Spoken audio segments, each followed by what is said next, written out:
Hello, and welcome to Quick Charge by Electrek, keeping you in the fast track with daily EV and green energy news. I'm Mikey G, and it's Tuesday, May 11th. Tesla could move even further into the world of cryptocurrency as Elon Musk teases the potential for the automaker to accept payment using a second cryptocurrency, Dogecoin. Earlier this year, Tesla invested $1.5 billion in Bitcoin and started accepting it as payment for new vehicles. Dogecoin has an odd relationship with its clientele, often said to be based on the value of internet jokes and memes. A popular slogan for the currency gaining value is "to the moon," and true to character, Musk is very excited about space travel jokes.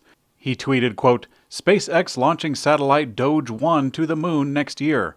Mission paid for in Doge, first cryptocurrency in space, first meme in space, to the moon." He also tweeted a poll to ask if Tesla should accept Dogecoin. Over 3 million people responded, and the vast majority voted yes to the proposal. If you had told me just a few years ago that an electric car could be bought with intentionally fake currency based on a dog joke, I would have called you a joke. The media is reporting Tesla's deliveries had a significant drop month to month in China, and there is speculation that it stems from Tesla's bad press in recent months. Most of the articles are based on a single report by Chinese state media Global Times, which reported, quote, "Embattled Tesla sees sales drop 27% in April from March in China market." Now, they go on to explain some of the bad press, and the main examples being the protest at the Shanghai Motor Show. A closer look at the details doesn't support the headline. Tesla's deliveries in China dropped from 35,478 cars in March to 25,845 cars in April, and the reason behind this drop is not bad press. Over the last year, Tesla started allocating some of the production from Gigafactory Shanghai to other international markets for delivery there. For example, in April, the automaker ended up exporting 14,174 cars from China. Furthermore, Tesla had to temporarily shut down production of the Model Y in China for April due to supply chain issues. With that in mind, the China market doesn't seem to be suffering all that bad. But one way or another, Tesla's stock is dropping, and in our opinion, it could be from the initial misstep of that first report. A reckless Tesla driver who has been spotted driving from the back seat of his Model 3 is now being investigated by the local police. Last week, Electrek put a new Tesla owner on the blast for being filmed in the Bay Area on several occasions driving on the highway while sitting in the back seat. A few days after the report, the California Highway Patrol announced that they are investigating the situation. The police recommend that anyone seeing him, or anyone else doing anything similar, should just call 911. Unfortunately, for anyone in his immediate vicinity, the man is still actively posting videos of himself performing this reckless behavior. Ford CEO Jim Farley is talking about a possible electric Bronco in a strange tweet that kind of made it sound like it's already available.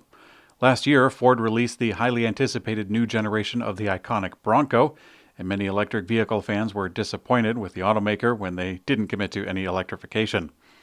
A Twitter user asked CEO Farley why there isn't an EV option on the Bronco, and he replied, quote, "Why do you think we don't?" Now, we assume that Farley means that they are working on an option, but it's not exactly clear. Right now, Ford is focusing on bringing the electric F-150 Lightning to market, which is coming in mid of 2022. Subaru is teasing its first all-electric vehicle, an SUV now called the Solterra, which is coming to the U.S. as soon as next year.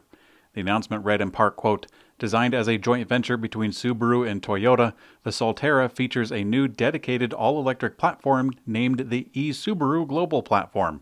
The joint venture combines Subaru's expertise in all-wheel drive technology with Toyota's vehicle electrification technology." Now, aside from a few teaser images, the automaker didn't release details about it, but they did provide a timeline. Subaru says that it's coming to market next year. On a personal note, I'm curious to see what Toyota's electrification technology looks like. Around the same time, Toyota is expected to bring its own first all-electric SUV to the market.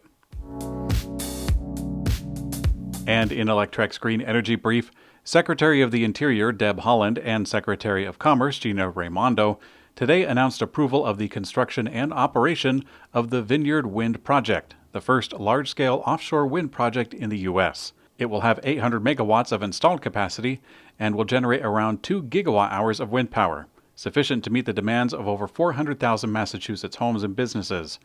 To put the project into perspective, 2 much smaller existing U.S. offshore wind farms already exist, and they have a collective capacity of fewer than 50 megawatts of power. The International Energy Agency has raised its forecast for the global growth of wind and solar by another 25% compared to figures that they published just 6 months ago. This puts wind and solar on track to match global gas capacity by 2022.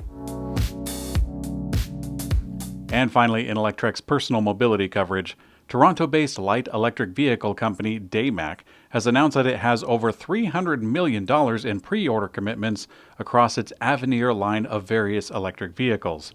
The Avenir line includes a wide range of EVs, an electric bike, an electric velomobile, an enclosed upright Delta trike, an enclosed upright quad, a 3-wheeled sports car, and a flying personal mobility vehicle that looks like a flying saucer.